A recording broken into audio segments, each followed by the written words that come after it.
Hi, the Brisbane Broncos will play the Melbourne Storm in the 2025 Grand Final after scoring 16 unanswered second half points to come back from a 14-point halftime deficit to defeat the best team I've ever seen and stop them from claiming their fifth consecutive premiership, the same halftime deficit that Lockyer brought the team back from in the 06 prelim. And this is a special occasion. I should probably dress appropriately. Dearly beloved, we are gathered here today to celebrate this thing called the end of the Panthers dynasty. Electric word dynasty, it means winning 4 grand finals and appearing in 5, but I'm here to tell you there's something else. Redemption. Second week in a row that the Broncos play and win one of the best games ever played. And this win marks redemption for the majority of the team for 2023, for Reynolds making the opposite version of the kick he missed in 2021, and now the opportunity to complete the narrative arc. And at this point, there's nothing this team can't do. But I'm not saying anything until I talk about Payne Haas, who has ascended to some kind of footballing deity, because this man is not human.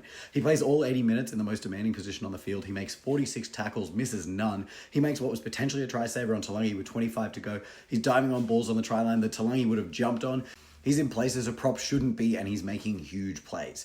Leads the team in meters, running 182, 82 of those post-contact. He breaks 4 tackles, makes an offload, and in the last minute of the game, he tackles Leota in the middle of the field as Penrith are putting in their last effort to win it. And when Cleary sprints to get behind the 40, the whole team is after him, but there are 2 blokes in the lead. Tyson Smoothy, who's run 30-something meters, and Payne Haas, who's bleeding from the face and has already put up a stat sheet that would let him stand back and watch someone else chase it. But he's just not built that way. He's actually built different. He's the best player in the world, and he stops the field goal and tackles Cleary, and it's done. Dylan Edwards' attempt sails under the crossbar, and it's over. And his supporting cast in the forward pack helped out. Haas does the lion's share of the work and does it without Carrigan. He really is just something else. The only thing he didn't do was kick or score a try, not that he didn't come close. The Broncos end up winning this on the back of some classic 2025 Broncos insanity, but without everything Haas gave them in the middle of the field, they would have had to score all their tries from their own 30. And maybe it's delusional, maybe it's just the safety that comes with the knowledge that Payne Haas and Reece Walsh are on this team, but heading into halftime only down 2 tries when Penrith had been grinding through possessions and dominating the Broncos to begin the game, I still had the feeling that the game was there to be won for the Broncos. 3 good possessions was all they needed. Also, Penrith's 2 tries, one came from a bobble. There's no way that he puts that down properly after being hit by a full-speed Karapani. And then the second came from making it up the field from a huge forward pass by quarterback Mitch Kenny. But I'll admit I didn't feel great when a 2-on-1 became a missed tackle from Ezra trying to slide and then Walsh falling over again. For all that Penrith did in the first half, how productive they were in the middle, forcing the Broncos into playing a whole lot of one-out footy and having the backs take hit up after hit up, how well they were moving the ball from one edge to another. When that only finished in 14 points from a try that shouldn't have counted and from a lead-up play that should have been halted, that's not that bad. That's in range. It's actually half the usual range for a Broncos comeback. Plus, they had the rest advantage. Penrith were playing their 3rd elimination game in 3 weeks, the Broncos coming off a week's rest. But in that first half, it felt like Penrith were able to get whatever they wanted, and when they play that pressure game, completing set after set and playing oppressive defense, it's usually a case of the scoreline remaining pretty tight, making you think there's a chance, and then the other team blinks, they can't hold out any longer, and Penrith score 3 tries in the last 10 minutes, and you're like, wait a minute, they just got pumped. So the Broncos basically couldn't let Penrith score in the second half, and they didn't. But Penrith's defense in the first half was really impressive. Brisbane went early for the big Walsh play on the left-hand side. The first time they handled Karapani really well in space, then the second time, only 2 tackles later, Walsh goes for the double flat play to Sheba, and Tungo and Alamotti shut it down better than anyone's been able to do it all season. Then the third time, he goes left, they put Karapani out of bounds. All that happens in the space of about 10 minutes. There was also the McLean intercept, which is a really good read of the Walsh pass, but also if the pass lands, Stagg scores. So let's say he only made the intercept because he was offside and not worry too much about it. Other than those and the Willison drop, the Broncos didn't really get too many good attacking opportunities in the first half. It was more the case that they had to stay in the grind, contain Penrith as best they could, then try and cross halfway when they had the ball. Walsh started trying different options, taking a few runs, keeping the defense guessing, but Penrith were rolling and playing that set-for-set war of attrition that has won them so many games. And the insertion of Mam did little to stop that, so they just kind of had to bunker down and get to halftime. In the sheds, I don't know what Madge said, but I imagine he said at least once to lock in, and after a shaky start, where for at least the 4th time this season, the Broncos forgot how to count to 5, they locked in. The defense was good in the first half, but better in the second, and they got their chance to prove that early when Penrith had repeat sets on the line, and the Broncos held them out. Cleary tried to dummy and run twice, and Ricky stopped him both times. I said last week that one of the most frustrating things about watching Cleary is that he has so many options available to him that sometimes he gets all the way into the line untouched, and then he can dummy and go like he did in 2023. But the Broncos were not letting that happen again. If he had the ball and he was getting in the line, he was getting hit. No dummies from him. He's not doing it again. Ricky got it right every time. He was just incredible in this game. Headgear Jordan has ascended to another level these last few weeks. He made 48 tackles, the most of any Bronco, and equal most in the game. So many of those being desperate diving efforts to stifle a break or a half chance for Penrith, who were going at Reynolds as often as they could. The captain also played a good game defensively, but Ricky was incredible in protecting that edge. I don't know how many tries he ended up saving, but it might be half a dozen. His kick chase was back to its threatening best. He got the ball a little less, partly because Reynolds' favourite target, Xavier Wilson, played 41 minutes, but considering the amount of work that Jordan got through in another 80-minute effort, I don't think that anyone's sitting back saying it's a problem or a concern. Well done, JR. For that, you are rewarded with your brother on the team. At edge of Mariner Stags, Ricky and Reynolds were attacked all game and stood their ground really well. Brian To'o ran for 211 metres and didn't score. That's how well they held up. After holding out that attacking raid, the Broncos got upfield through a high shot from the adult baby Liam Henry. And no thanks to Grant Atkins, who seemed to have forgotten his whistle in this one. And I don't mind a non-interventionist ref. I'd prefer it to Ashley Klein attempting to break his whistle through overuse on Friday night. He would have needed to be out there with an oxygen tank strapped to him for this game, but there are times that the referee should make a call, like when it takes 6 or 7 seconds of every tackle for Penrith to get out of the ruck, then pushing a Broncos player down as they're leaving the ruck, or high contact like the bunker had to step in for here, or when the third man in comes from 30 metres away with a swinging arm. I think it's dumb that Cleary stayed on since he threw a punch, and that's the rule, you can't do that. They probably would have sent Ezra too, though, in that case, since they've sent guys off for slapping with an open palm a bunch of times. So ultimately, I don't mind them both staying on the field, and you want to beat the best, so keep Cleary out there, whatever. I also want to see him specifically lose, but the third man in has to go. And look at Liam Martin's eyes when he's running in. He should be given 10 minutes for that alone. When that happened, the guy in front of me yelled about Cleary being a protected species and an aged Penrith fan, nothing but white hair. He wanted to punch on. Like, bro, you don't need to protect him in the stands too. At the end of the game, celebrations abound. The entire section was just throwing everything they had. Beers flying, cups, hats, everything. And this guy's mate turned around like, who was that? Mate, literally everyone, go home. You're not welcome here. Greatest game of all. Anyway, what was I talking about? Oh yeah, Liam Henry, the Death Eater whose head got stuck in the Time Turner cabinet in the Department of Mysteries. Broncos get good meters after the penalty, as well as a 6 again for what Penrith fans would complain was a routine tackle in that game, and Haas makes a huge run carrying Edwards and Martin with him.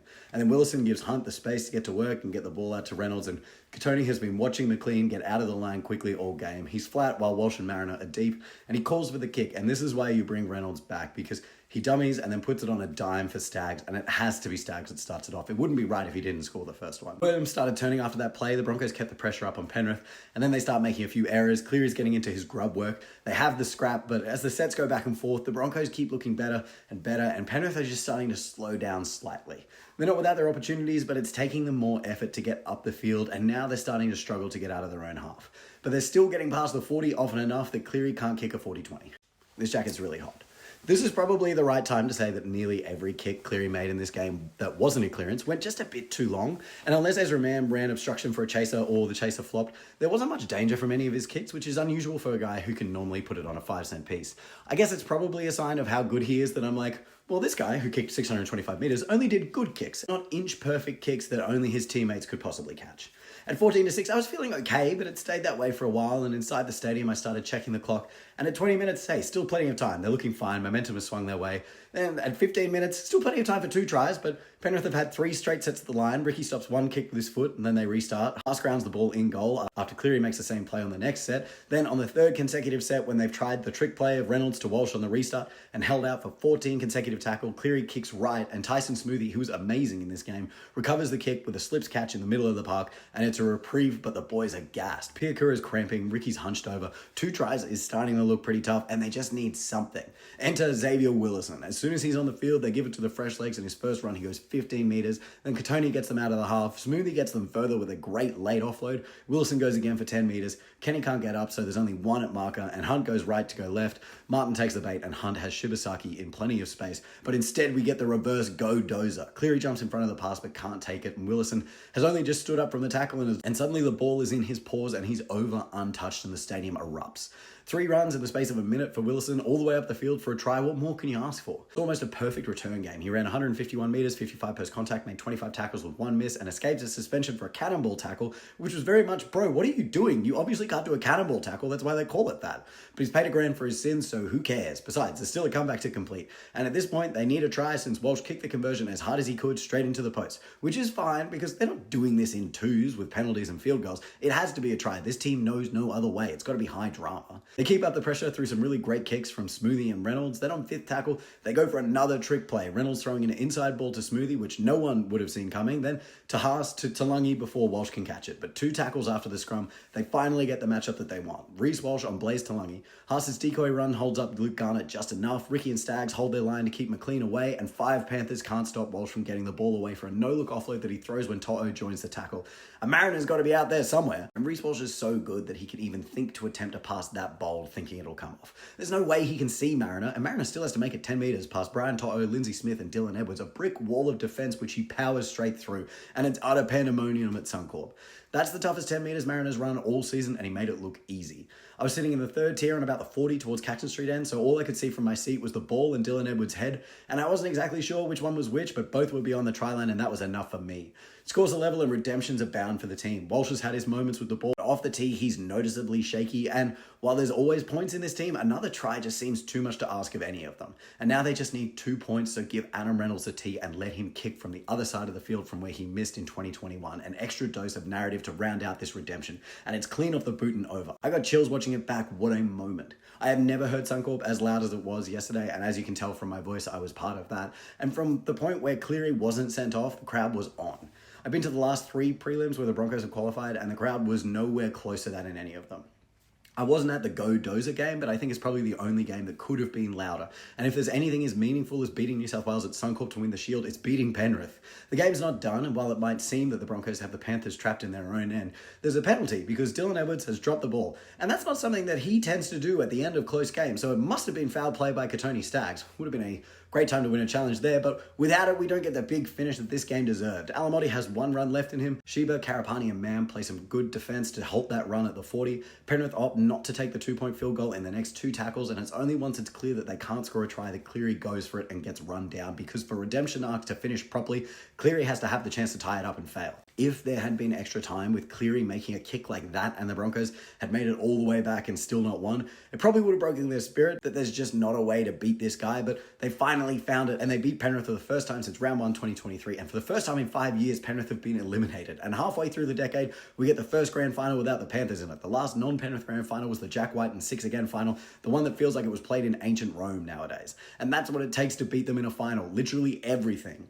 I'm still kind of in shock. I thought that they could win, but to do it in that fashion was unexpected. I was high-fiving, hugging strangers. I think I cried. I was speechless, something that doesn't happen to me very often in my life, and no one wanted to leave the stadium. 15 minutes later, there's still people standing in their seats going nuts. When they interviewed Walsh in the middle of the ground, you couldn't hear a word of it. And it's not just because they made the grand final, but because they beat the Panthers to do it. That's probably enough of a mark of respect for those losers that I hate. All right, let's go through the rest of the roster and make sure that I've commented on everyone. Karapani didn't have many opportunities with the ball in attack. Was great getting out of the defensive end, was great under the high ball too, and was denied a try saver by the bunker. Sheba kind of got cancelled out by Isaac Tungo. They neutralized each other, but he had some really important tackles to stop Tungo from getting ahead of steam. Ben Hunt, what a dog. He plays most of the game at hooker, makes 106 passes, he's up and out of the line, constantly making big tackles. He's all ticker, all heart. Maybe his service was a little slow, but I think he just figured that if every tackle was going to take 7 seconds, he had more time to plan with Reynolds while walking over to the ruck. But Ben Hunt was not losing this game of his own accord. Really good second half from him. Corey Jensen, his second stint was really valuable, great meters, and he finished with 40 tackles, super underrated. Pakes got through the grunt work at the start of the game and came away with 30 tackles, and that's exactly what he needed to do, just take a bit of sting out of the game. Piakura, a little quiet, he had the big shot attempt on Cleary and probably came away worse of the two, but he wasn't HIA'd, and that's all we need. Tyson Smoothie, I mentioned a couple times already, but I was really impressed with him. So impressed that maybe he plays over Pakes. Man was a little rusty, a couple passes that would normally be a bit crisper, so he was a bit more intent on running, but apart from the second Alamotti try, he held up defensively. Hetherington, great bone marrow performance. Hard to say anything that he did directly, but he had a bunch of meters and a bunch of tackles, and I'm pretty sure that without my bone marrow, my body would fall apart, and without Hetherington, this game would be a whole lot different. Then Tolty, my beloved, retains his 100% finals win rate with 17 minutes of pure ticker. Also, credit to the coaching staff, the team has played 94 minutes, and now 80 huge minutes, and they've been up for every part of it. Finals MVP, and then we're done. And who else could get the 3 points but Payne Lucky Haas? A legacy-defining performance from a guy who needs one more win to cement his legacy. Then 2 points might surprise some people with Jordan Ricky. They concede at minimum 2 tries without his effort. Then 1 point each to Walsh, Reynolds, Staggs, and Mariner. Running tally has Haas leading the award with 5 points, and Walsh second with 4, and 1 win to go. Talk to you about that later in the week. Bye. And you might ask, was this video already too long without having an extended Prince reference at the start of it? And I say to you, no. Listen to Purple Rain today.